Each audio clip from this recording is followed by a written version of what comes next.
And the reality is, I don't think it's tenuous for much longer after this season. And I said this in the offseason. I said this at the end of last season. I thought by the end of 2018, one of the two would be gone. Either Belichick would retire, maybe move to only a front office role, or Brady would retire. I don't think they'll be back for 2019 together. I think one of the two will be back. I don't think they'll both be back. And when you look at this hit list of this book, there's a lot in there. I mean, Brian Cashman on record saying, Belichick told me if Brady wants it, Brady gets it. If you're a player at that level, you get him what he needs. And that there was a disagreement between Brady and the strength coach over equipment, and Brady, of course, won that battle. About Malcolm Butler being benched, Brady is behind the scenes furious, like a lot of the players are, and still doesn't understand it. Brady's sister Nancy tells people, Tom believed Belichick's going to do me the same way the Colts did Peyton Manning.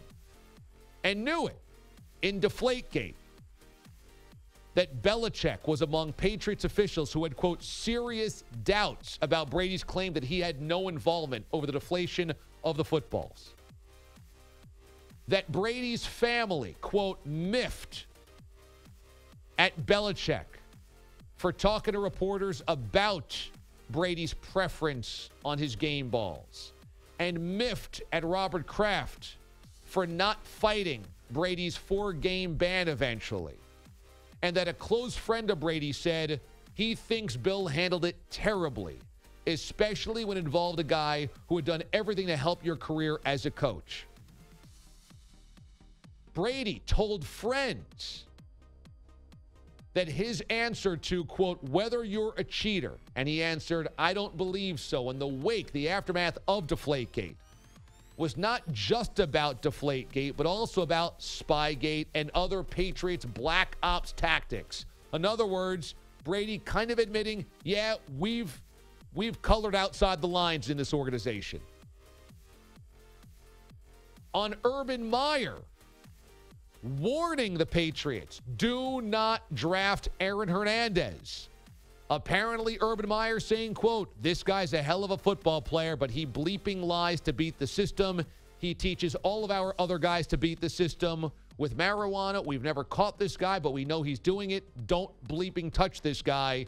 When Belichick drafted Hernandez, a team official said, we never understood why Bill did that. That Bill Parcells questioned how, quote-unquote, brilliant Bill Belichick was in the Super Bowl against the Buffalo Bills. Why Belichick's defensive game plans in the Hall of Fame and not their offensive game plan when they played keep away with 41 minutes of possession, Parcells kind of sneered at. Like, Belichick's smart, but that game plan's not that brilliant. And that Nick Saban locked horns with Bill Belichick when they were coaches in Cleveland and wanted to run stuff that Bill nixed. No, we're not doing it, even though Saban said this will work, Bill. There's a lot of interesting stuff here, and I buy a lot of it. A lot of it. And I think the most important part is the truth. That is, there is a real friction between Bill and Brady right now that will be able to last most of this season, some of this season, all of this season, but not much longer because the pot is boiling over and you cannot ignore it anymore.